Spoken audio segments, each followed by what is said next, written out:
Well, good afternoon, and welcome to our group's book review podcast. Let's go around and just briefly introduce ourselves for anybody who may be watching. My name's Mary Elizabeth. My name is Katy Atkins.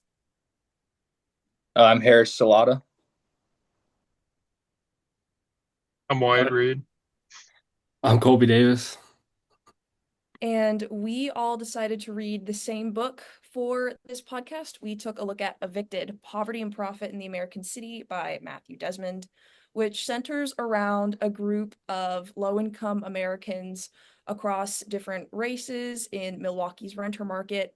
And Matthew Desmond details in the book his process for living amongst these populations and the work that went into writing this book and broader research that resulted from his experience. And so I guess we can go around and start with talking about what we took away from the book, a little bit of a summary of what we thought was really interesting, some important class connections.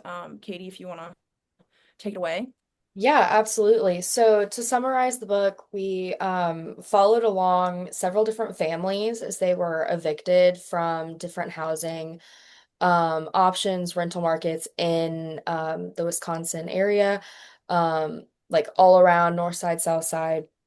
Also looking at the stigmas that come along with those locations, which was really interesting. So not only are we looking at the tenants, and following along the story of the tenants, but we're also following along with the story of the landlords as they are, going through the process of the day-to-day of owning, um, either a trailer park in Tobin's case or in Sharina and Quentin Tarver's case, multiple different apartment complexes and units. Um, we follow several different families who some of them don't have any children, some of them have lots of children, multi-generational. Just looking at the relationship between extremely low income individuals and their landlords. One of the most interesting things that I found about this, and relating it back to the class, was just the commodification of housing, especially in low income areas. One of the quotes that I thought was really interesting was, there's money to be made in the slums and the hood is good, talking about how you're really able to make high turnover or high profits, given the amount of high turnover that happens in low income areas, which I thought was really interesting. Colby, do you want to go next? Yeah, sure. So, yeah, I think the book was very interesting in seeing that how it really, it really just proves this point of how like eviction not only like doesn't really cause poverty or that cycle, it just continues that poverty, makes it even worse. So, yeah, seeing both sides, seeing the landlords and being able to see the story of the tenants makes it pretty interesting to just see. I mean, you kind of understand now both ends, and you really see how flawed the system is. And I guess yeah, that was my main takeaway. Was about how eviction really just keeps the cycle going. But one thing I really thought that was interesting was sorry, talking about Tobin when he in his the college mobile park home, whatever it was called. Sorry. Um, he would do like handyman specials, I believe. It's what he would give he would just give the trailers to the tenants and just the responsibilities were theirs from then on. So I mean that was pretty he would give them a lot of slack, but at the same time, he's really strict about the payments and just to see it's almost like a just depending on his mood whether or not he's gonna evict somebody. But yeah. Wyatt Harris, who wants to go next? I can do it. I kind of like how Colby said the eviction kind of creates poverty or keeps it going. Um, like how when you get evicted, it kind of stays on your record, and then like in Arlene's case, she had applied to like 90 apartments, and a bunch of them said, no, or turned her down because of the recent evictions on her record. It's just kind of crazy to me because then they, have to keep looking for places and getting turned down. And what's his name? They said that they often go into poorer and poorer neighborhoods and neighborhoods with more and more violence and crime and whatnot. I also think it's crazy that like Arlene's as a single mother, they're kind of targeted by eviction. As we saw her get evicted from two places from her children's kind of actions and having to deal with being a single mother. So that's just kind of crazy to me as well. And also how she was paying 88% of her welfare check every month for her $550 rent in a terrible, poor quality housing. So, yeah. Yeah. Harris, do you want to go and then we can go into group discussion? Oh yeah. Um,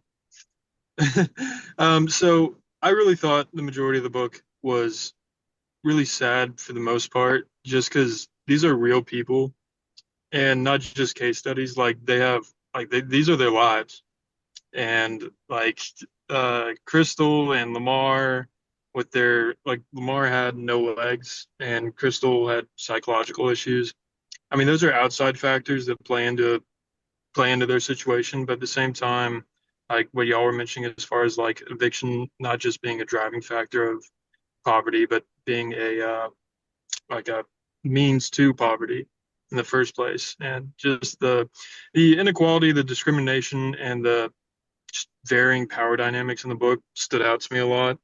Um, there isn't a case in the book, in my opinion, that isn't driving for Desmond's ideals of housing reform and the necessity of that. For sure.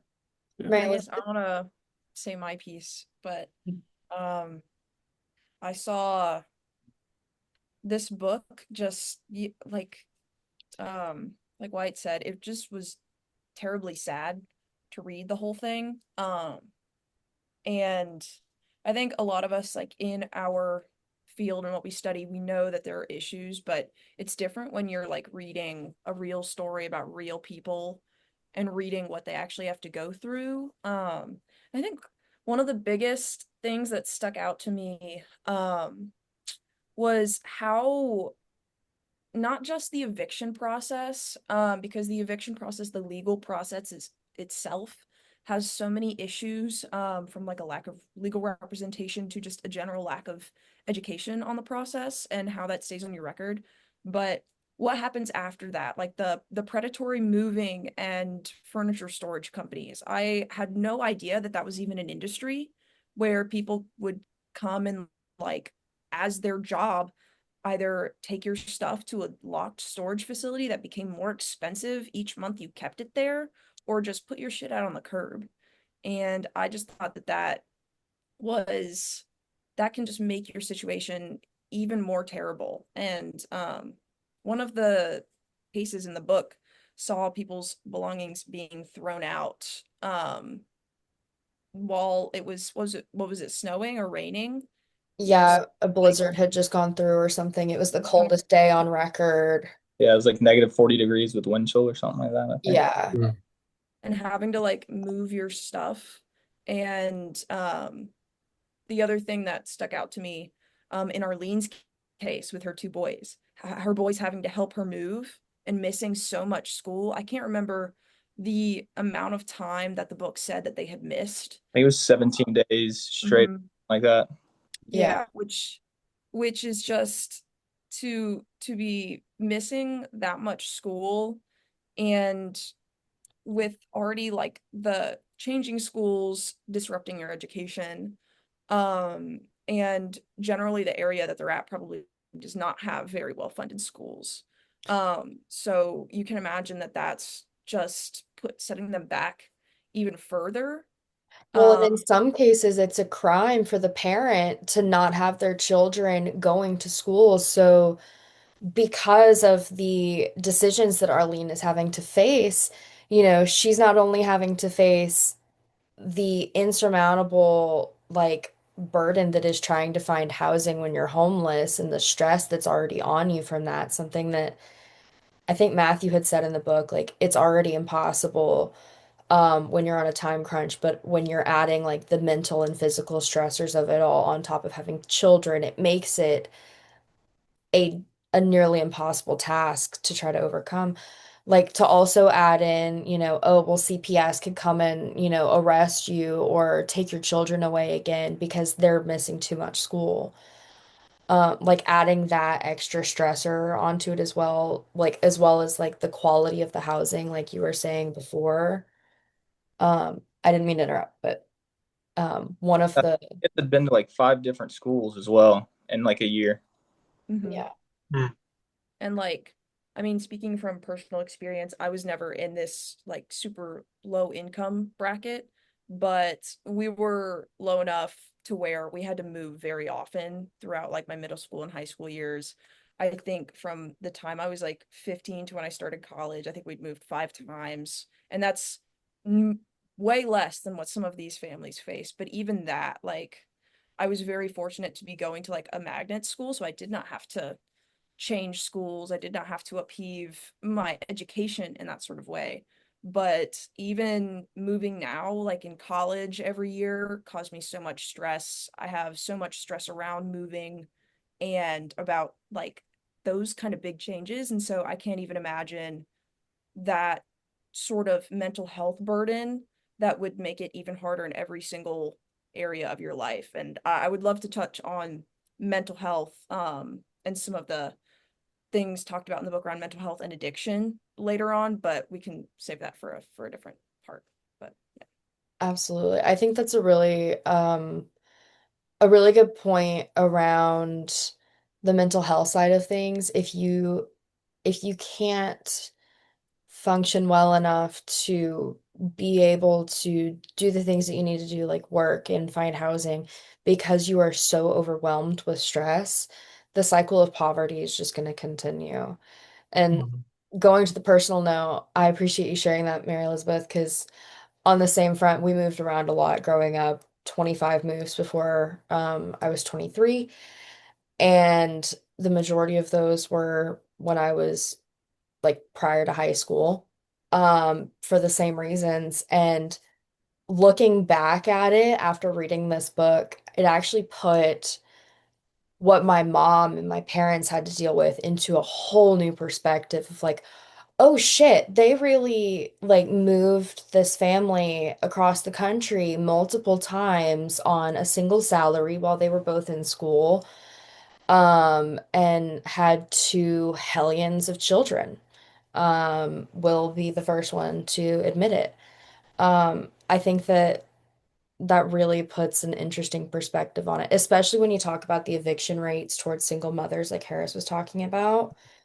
Um, like if you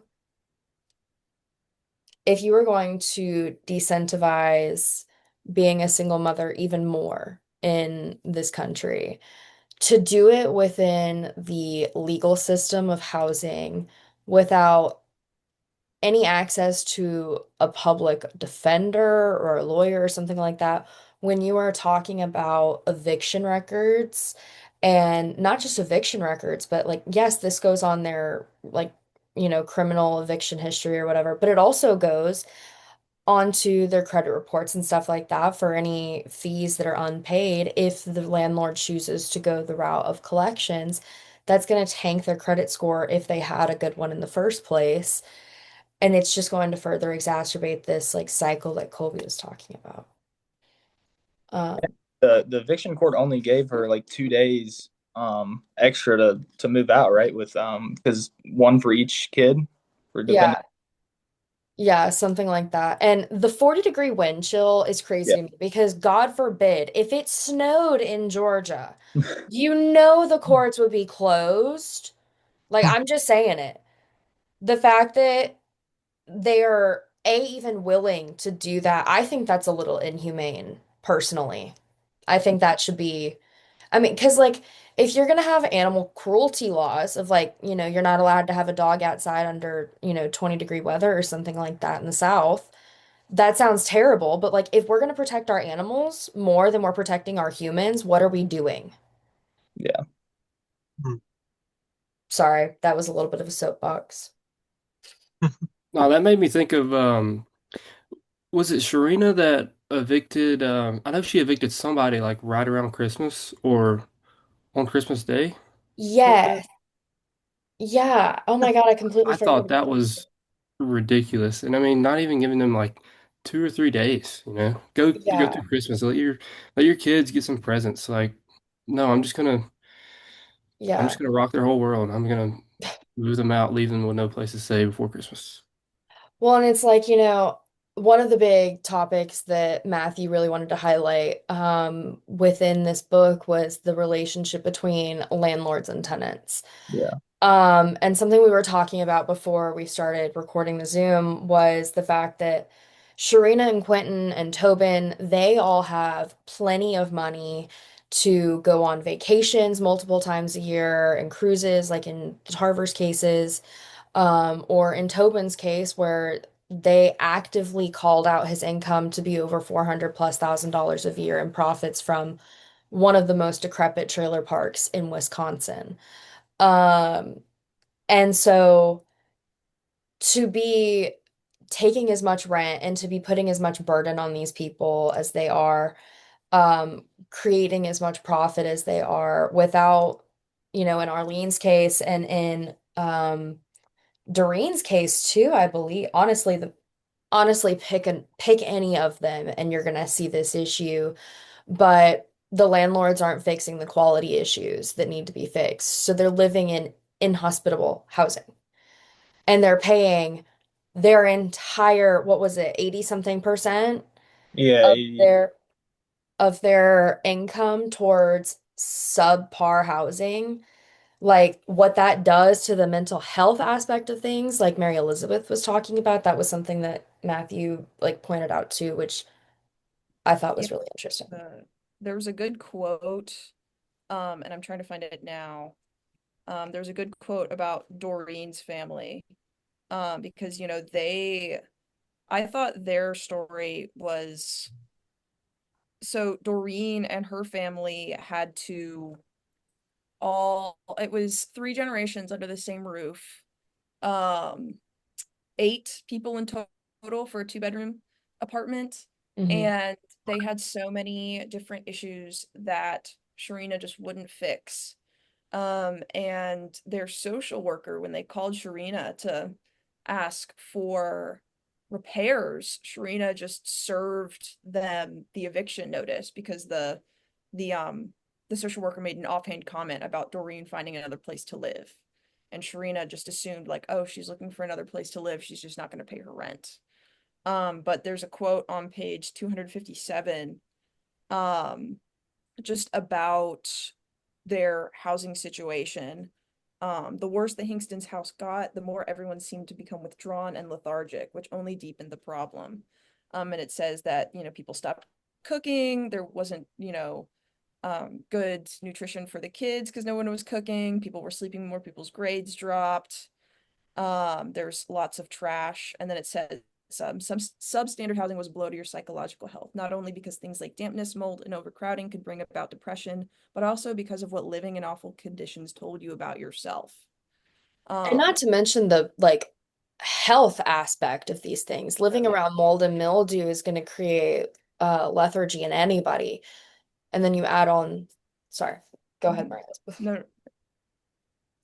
No, oh, but yeah, no, I mean, like, agree. It's a total blow to like every aspect of your life. And I mean, in class, one of the first things we talked about was like housing affordability versus housing quality issues. And how, we don't really see housing quality issues as much, but where we are still seeing housing quality issues is in these like super low socioeconomic status groups that just don't have the money to be anywhere else. Or don't have, they just can't advocate for themselves in that way. Like something in the book said, something about, having more leverage before you move in. You have more leverage as a tenant before you move in than once you're there, because once you're there, you're at the There. will of your landlord. You don't really have as much of a say as you think you do. which I think is just such a big problem with the system. Mhm. I 100% agree with that. And I think that, the fact that it pointed out that, you have more rights before you move in, the fact that the book pointed that out, and was it Arlene's case that they noticed that, or was it Doreen still? I think it was Doreen, because Yeah. the tenants above her, had Yeah. such a clean and beautiful apartment. And when Doreen and them went to go up and look at that apartment, they were floored about how much nicer it was for these brand new tenants than Sharina had ever made it for them.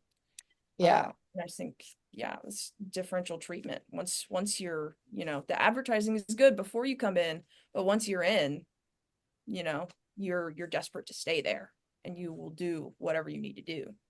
I actually have two quotes, and I think it's from the video I watched by Desmond. Not, I don't think it's in the book that that he did a study that kids that find, like, when their parents find stable housing, they begin to gain weight and whatnot because when you're paying 80%, 88% of your income, then you're paying for your living rather than like food and stuff like that. So I just thought that was an interesting quote that Desmond said in that video, kind of speaking of mental health and just overall health. Yeah, I think that's really a really important thing to also be pointing out was like the health aspects, especially for the kids. I think that's something that's easily overlooked within the eviction process is the effects that it has on the children, which I mean, we've already brought up the educational aspects of things. But growing up with the psychological toll of like, oh, well, I live in substandard housing, not getting to do things that normal kids get to typically do, like have your friends come over for a sleepover, or, like that has a huge role on the psychological effect of children as well. And I think that's an interesting thing to, kind of think about as well. Um, One of the things that I wanted to talk about as well was Matthew Desmond's recommendation for a universal housing program or housing voucher program.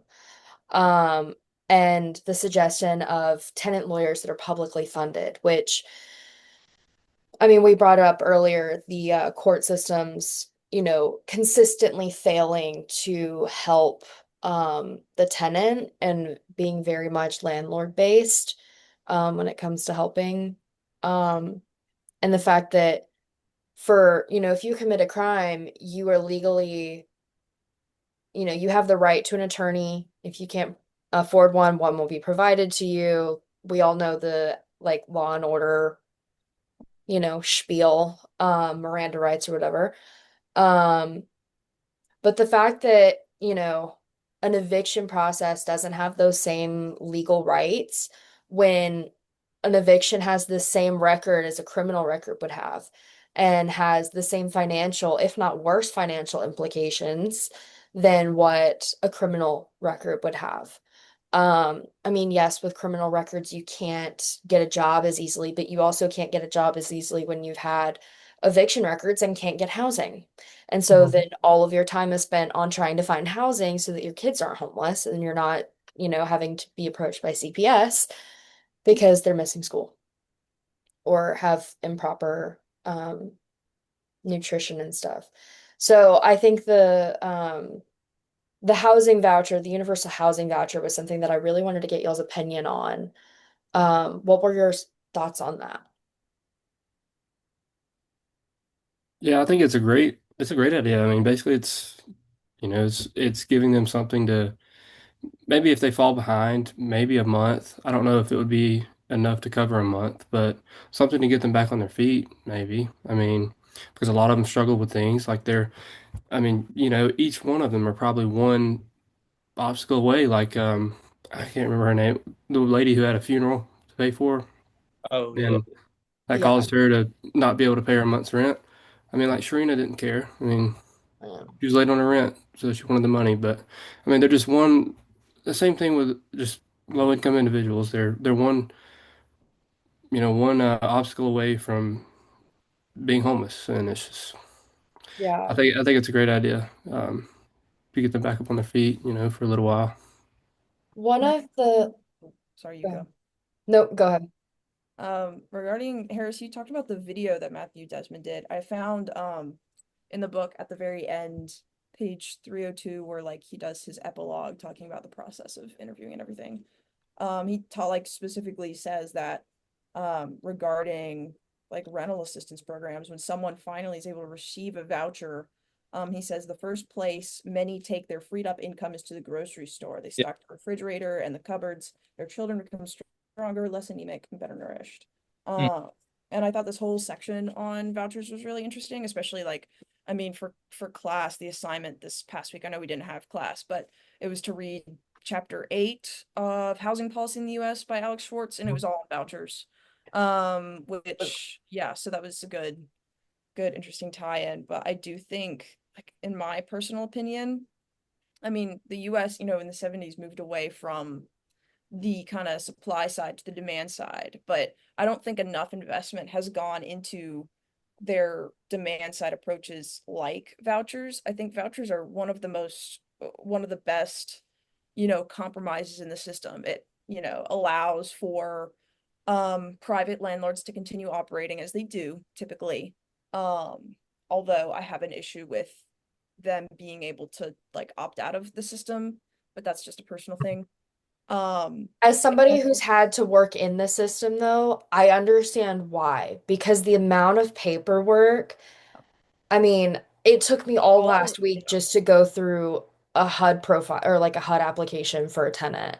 that's all of what I talked about in my reflection this past week was like Yeah. I do see like I did think that the perspective of the landlord was interesting here. I think that the landlords in this book were interesting, but I think the majority of smaller landlords who don't have the amount of properties that Sharina has or have the properties that Tobin has.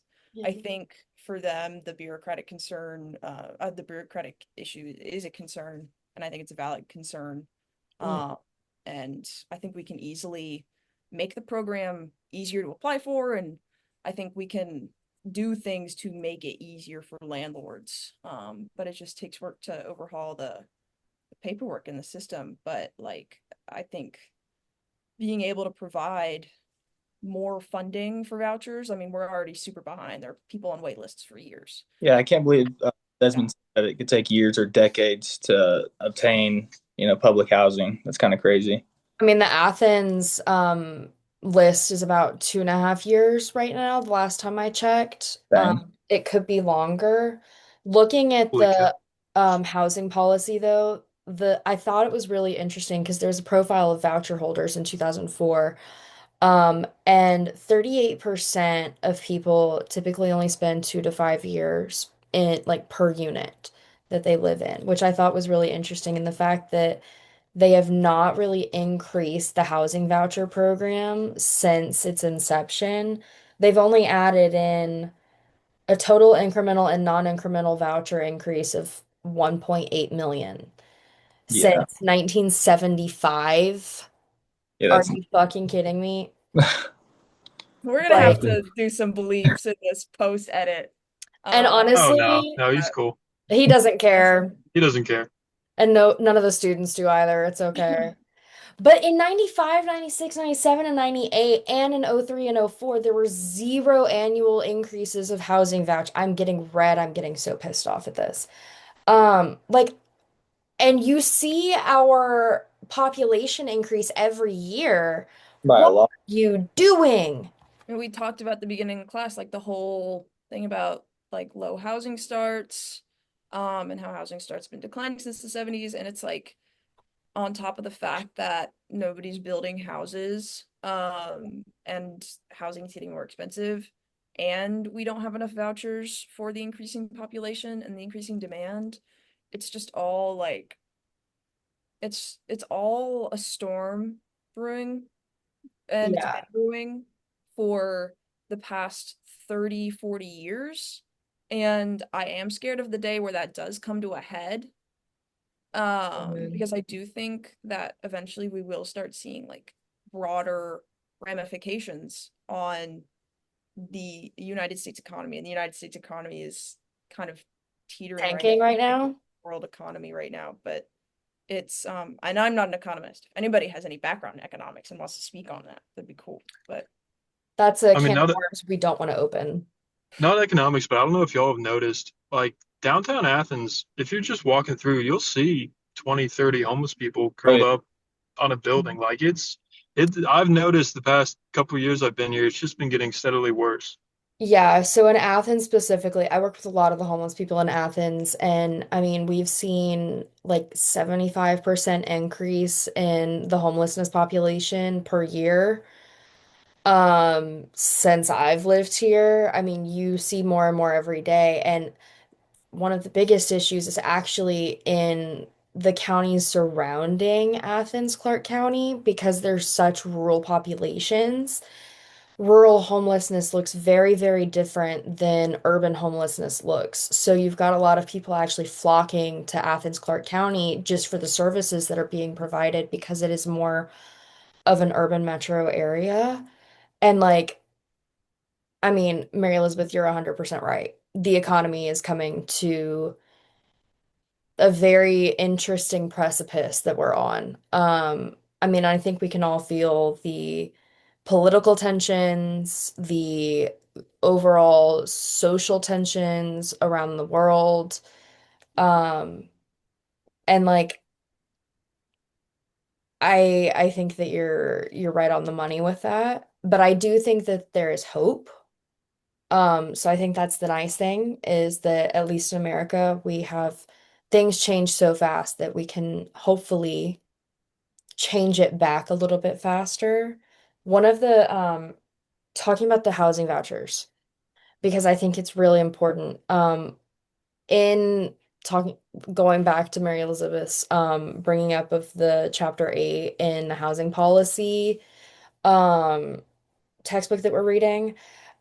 Chester Hartman, who wrote the book Housing and Social Policy in 1978, he was brought up in the conclusion of chapter 8, and one of his like arguments against housing vouchers was that it would actually cause so he claimed that the voucher approach ignores the reality of housing discrimination and falsely assumes that the ability to pay rent guarantees one's ability to obtain housing of one's choice in the neighborhood of one's choice.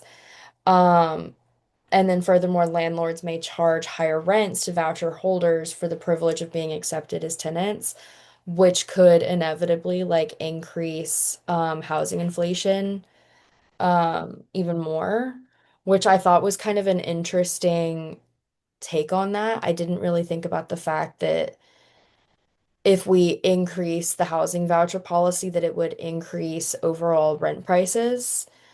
Um, I hadn't what thought were about that y'all's, before. yeah, what are y'all's thoughts on that? Like, I don't know as how to regulate that, like landlords and stuff doing that. yeah, I feel like you'd have to put caps, but then at the same time, like nobody's gonna want to put caps on how much you can make from rental units. It's one of the largest commoditized fields of money making in the country. Yeah. Um, And even except like for AI now, maybe. yeah, AI bubble's gonna burst. But anyway, that's another yeah, no, the like even chapter 8 of housing policy talked about like how difficult it is to determine fair market rent. Yeah. Um and like how sometimes it has to go based off of zip code in like larger areas where there's a lot of like different where there's just not like a single cohesive market in an area, which I thought Yeah. was interesting. But yeah, I think we're over or close to time. So if anybody Like has any 33 final, minutes. okay, Oh wow, uh, Good to good good know. deal. discussion. I have some Okay. final thoughts. If nobody else has any final thoughts, I can kind of wrap it up with like a final big takeaway I had, and then we can. You go for it. God Good. knows I've been on my soapbox enough on this podcast. Yeah, I guess the final thing I want to touch on, I think one of the big themes that Matthew Desmond does try to get across is hope. I think his entire last part of the book is all, and his policy solutions is all about hope that we can change the system. Yeah. And I think some of the things that we've talked about class kind of relate to this as well. Regarding, you know, just political movements, and just like personal neighborhood-wide movements.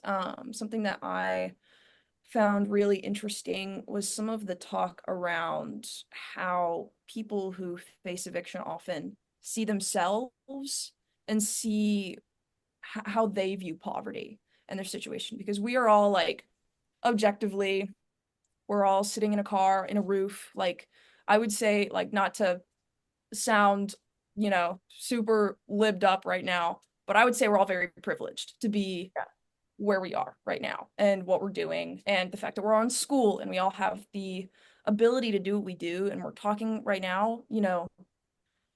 I think we come from a place of privilege where, we can look at these issues and we can see that there are systemic issues, but when you're in that situation, it doesn't look that way. Page 182, there was a quote that said, for the most part, tenants had a high tolerance for inequality. Their focus was on smaller, more tangible problems. There was always something worse than the trailer park, always room to drop lower.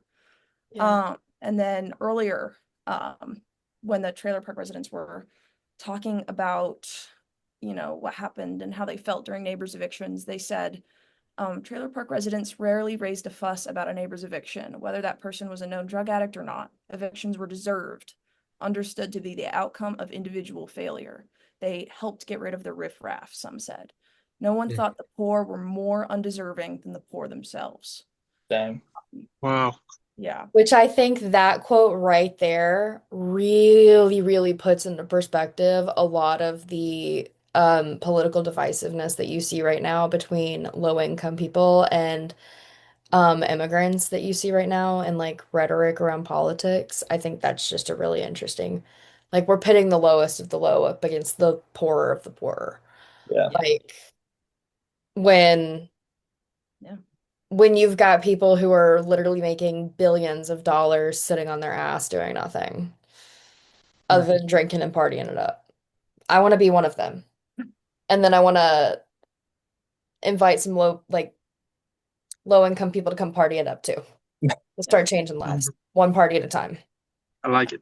I thought that whole, I had a bunch of quotes about like the individual failure and like resistance. And page 180, like right after that, it says mass resistance. It talks about tenant resistance movements in the past, and I just tying this back in with hope. Mass resistance was possible only when people believed they had the collective capacity to change things. Yeah. Because tenants used to really fight back against stuff, and I think just the way that the system has been designed, whether that's intentional, some parts intentional, some parts unintentional, we've managed to squander a lot of hope in people. Complacency is normal. And so I think, like, with our position that we're in, I think it's our job to maintain that hope and to fight for it. Whether that's through like this, what we're doing right now is putting hope back into things and just like increasing the conversation around some of these issues. I think this book should be required reading in every high school across the country, personally. They're never gonna do that. It'll become a banned book though. Don't you know? Like A Court of Thorn and Roses. Give me my fairies. That makes me think of if there's like a lack of education on this topic, the whole housing issues as a whole. I mean, because to be quite honest, I knew about it, but I didn't really don't like not say I care, but never really learned much about it until this semester. I mean, 21 years old. I mean, Because it's never affected you, most likely. yeah. Like, assuming. No, Sorry. yeah, no, yeah, it hasn't, honestly. And I mean, And unless it doesn't affect you personally, how would you even know to educate yourself on this project, like on this process? yeah. Yeah. I think housing, education, I think the hope that we can get is, I think the policy solutions are really great that Matthew Desmond advocates for. And there's a lot of really good work being done in law schools across the country, and like tenants' rights and tenants right Yes. clinics that they do, and that's one of the biggest like sources of pro bono legal representation for tenants. But um I think that just maintaining that hope and education, housing education, I think is a lot more important than people realize, not just with rental markets, but like most people don't know, when you're going to buy a home, you can't make any big purchases before you buy a home. I've been in real estate all my life, and I've seen people lose out on the home of their dreams because, they went and bought Hard that nice right before. car. They went Mhm. and or maybe they got fired before and they just don't know that affects buying a home. And so I think there's a lot of things that we can, you know, it all goes back to education and I was about to say, education, public schools being funded by property taxes. Like, I Yep. think there's just so many broad issues that we need to address regarding education. Because I think once we start investing more into education and into our schools, into teaching people about that's not gonna fix it though. yeah, but it Like, can I'm just gonna say that I went it's to not the gonna fix everything. wealthiest, most affluent high school in the state of Georgia, and the only reason I know anything about housing education and financial literacy is because I taught it myself. Hmm. And There aren't so any classes for that anymore. no. And Nope. so what it comes down to is it's gonna come down to changing what's in the education. Hmm. If we're not teaching financial literacy, if we're not teaching housing literacy, the next generation is never going to know unless, we're all sitting here screaming at these kids, like, don't mess up because the margin of error is so short right now. Hmm. Sorry, Thing again is with that the like, interrupting, yeah, Michael. no, you're good. This is this group discussion. But And clearly something I heated on. yeah. But the thing is about like eviction, people mess up and like shit happens to people. And it's not always stuff you can control. And that just makes this whole situation and so many of the stories in this book even more heartbreaking that like we can do so much to change the system. And I know like there's a lot of shifting things within our generation around housing. And so Sure. I do believe that change is possible and I do have that hope. Um, but until then, there's going to be so many people suffering. Yeah.